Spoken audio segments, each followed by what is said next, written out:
Before there was a Robin Roberts, Pam Oliver, Jemele Hill, Lisa Salters, or Taylor Rooks, there was a Jayne Kennedy. In 1978, Jayne became the first black woman to host a network sports broadcast in which she helped pave the way for so many other women to follow in her footsteps.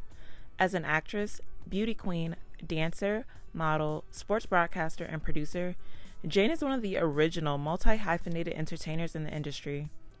Jayne broke down many doors for women in the sports and entertainment world, so I felt like it was necessary to revisit the career of the iconic Jayne Kennedy and highlight a few groundbreaking and memorable moments in her journey. So let's get started. Born on October 27, 1951 in Washington, D.C., 9-month-old Jayne, her 5 siblings, and her parents Herbert and Virginia Harrison moved to Cleveland, Ohio, where a young Jayne started to make a name for herself. As a student at Wycliffe High, Jayne was an active participant in several extracurriculars. She held several different positions in her student body, including serving as class president and her membership in the National Honor Society. Additionally, Jayne was a cheerleader, captain of her basketball team, statistician for a track team, and a participant in the Junior Olympics. Sports played a major part in Jayne's upbringing as her dad was a member of his company and church baseball team. As a Cleveland native, she naturally grew up as a Cleveland Browns and Jim Brown fan when he was a player for the organization at that time. From there, her passion for sports continued to blossom. Outside of school, Jayne was working as an actress and a model, most notably as a fashion model for the department store The May Company. In 1970, at age 18, Jayne made history when she was crowned Miss Ohio, becoming the first African-American woman to win the title. Despite her historic win, Jayne actually had no intentions to participate in pageants. Jayne and her sister were encouraged by their mother to enter. They both agreed to do it just for the experience, and Jayne did not expect to win at all. When she in fact did win, she received a lot of support from her classmates, but not from the parents of the students and other members of her community. Jayne spoke on how one of the major misconceptions about her is that winning Miss Ohio changed her life, and that was her entry into Hollywood, when that was the furthest thing from the truth. Jayne said, quote, "When I attended events, people would refer to me as the first black woman to win the Miss Ohio pageant. This is one of the most insignificant things I've ever done in my life. Winning the pageant never opened any doors for me. It never took me anywhere. But this is how I'm being remembered.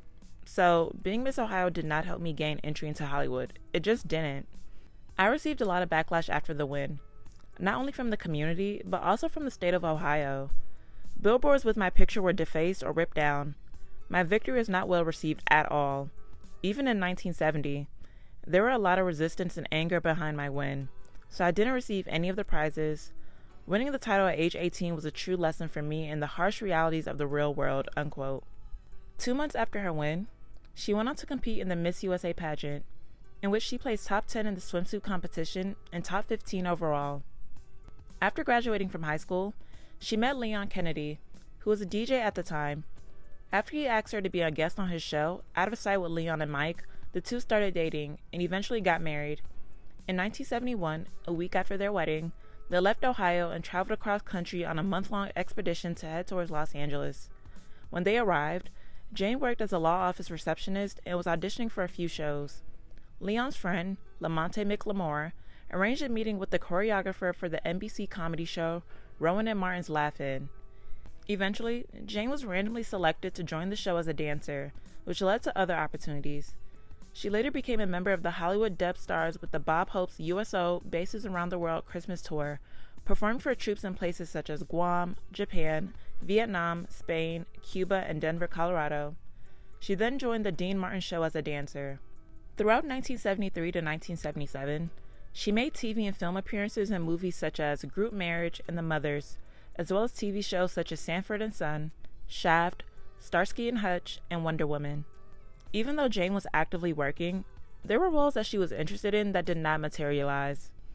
One would be the 1972 Billie Holiday biopic, Lady Sings the Blues. Apparently, Jayne was supposed to play the role of Billie D. Williams' character, Louis McKay's girlfriend, before he met Billie Holiday, played by Diana Ross, but Jayne's scenes were cut out because she was told she would be too distracting.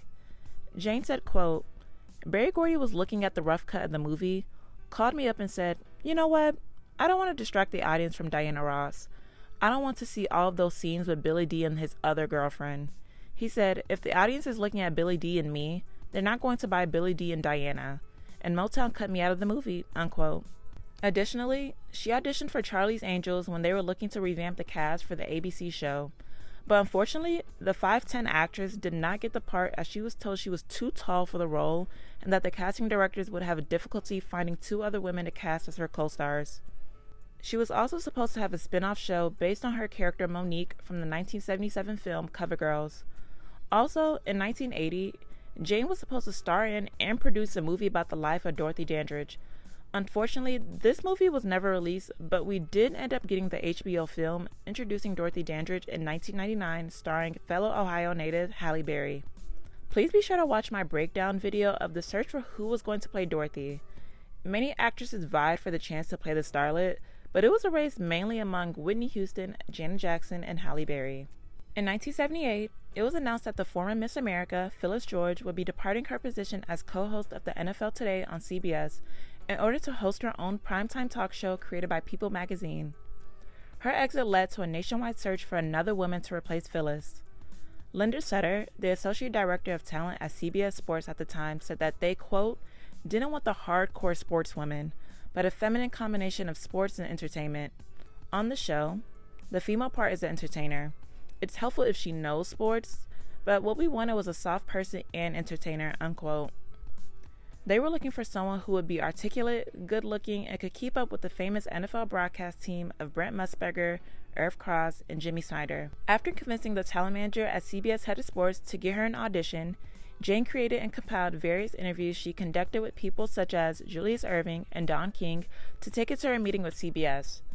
Fortunately, she impressed the CBS Sports Division and Brent Musburger, who called the office the next morning pleading with executives to hire the then 26-year-old Jayne to a 6-week contract.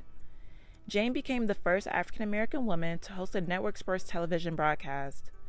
Much like her predecessor Phyllis, Jayne did not have a background in broadcasting, and both were criticized for not knowing enough about football.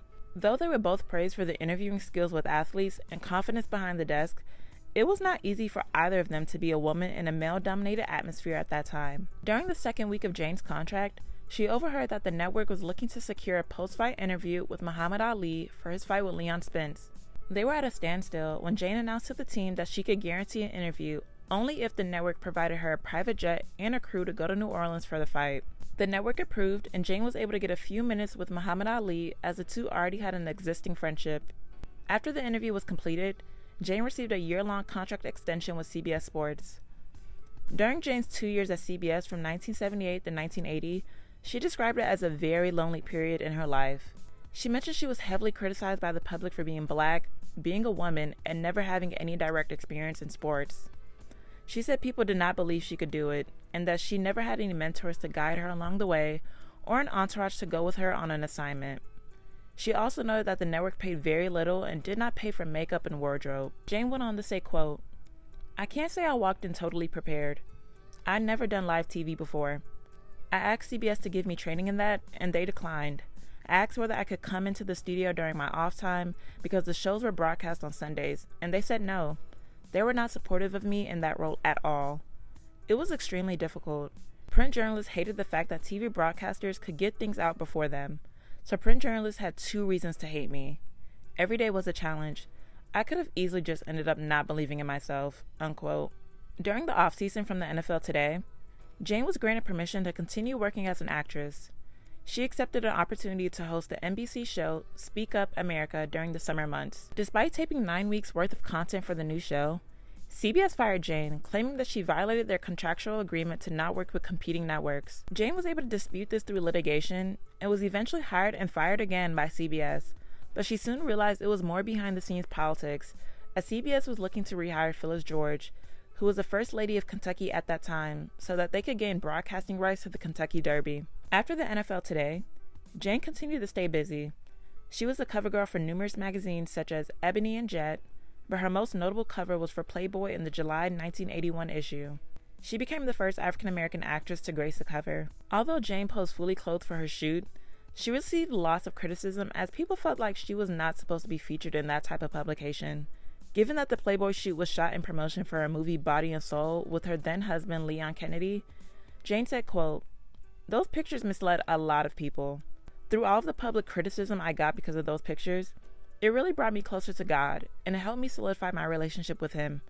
I learned I'm not perfect, no one is, but through all of the imperfections, God still loves us, unquote. Jayne eventually earned an NAACP Image Award for Outstanding Actress in a Motion Picture for her role in Body and Soul in 1982. She later got a divorce from Leon Kennedy and earned an Emmy Award for hosting the Rose Bowl all in the same year. That same year, Jayne made history again when she became the first woman ever to host the TV sports anthology series Greatest Sports Legend. The show featured special interviews of some of the greatest athletes of all time. Jayne was not only able to secure interviews with greats such as Kareem Abdul-Jabbar, Larry Holmes, and Bill Russell, but she became the first person to repeat as host for multiple seasons, as the show typically had a new host every season.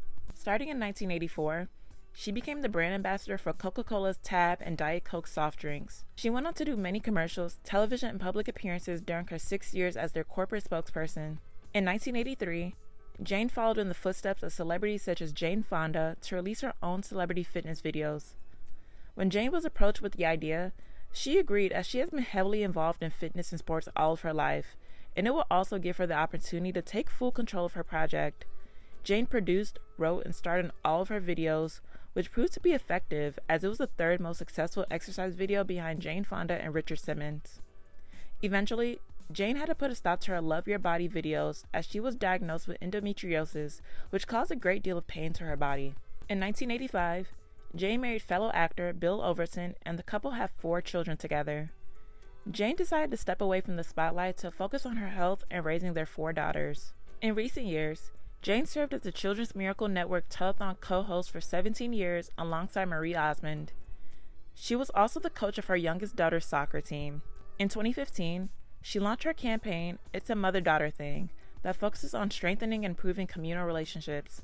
Jayne received the Black Enterprise Women of Power Legacy Award in 2018 and was also honored with the National Sports Media Association's Roone Aldridge Award for Innovation in 2022, which, for context, is essentially an Oscar or an Emmy in the sports world. Jayne was also included in the Television and the Media Landscape exhibition at the National Museum of African American History and Culture. In 2023, she completed her first film in decades, titled Something About Mother, and is also gearing up to release her memoir, Plain Jane. Jayne mentioned that she hopes to release the memoir in 2024, alongside a documentary and a biopic to accompany the autobiography. Overall, Jayne Kennedy Overton is definitely the embodiment of a trailblazer. Before the transformative Oprah show even aired, Jayne was one of the first women of color to have a platform on primetime television. Her courage and heroism allowed her to not only become the first in so many different things, but to also pave the way for other women to follow in her footsteps in male-dominated spaces.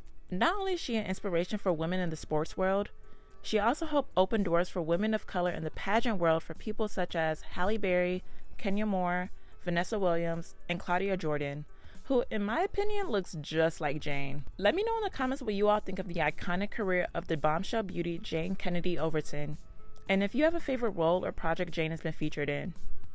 Do you all feel like she gets the respect she deserves for her work as a sports broadcaster? Who would you like to see portray Jayne in a biopic about her life? Thank you all for watching. If you enjoyed this video, please be sure to like, comment, and subscribe, and I'll see you next time.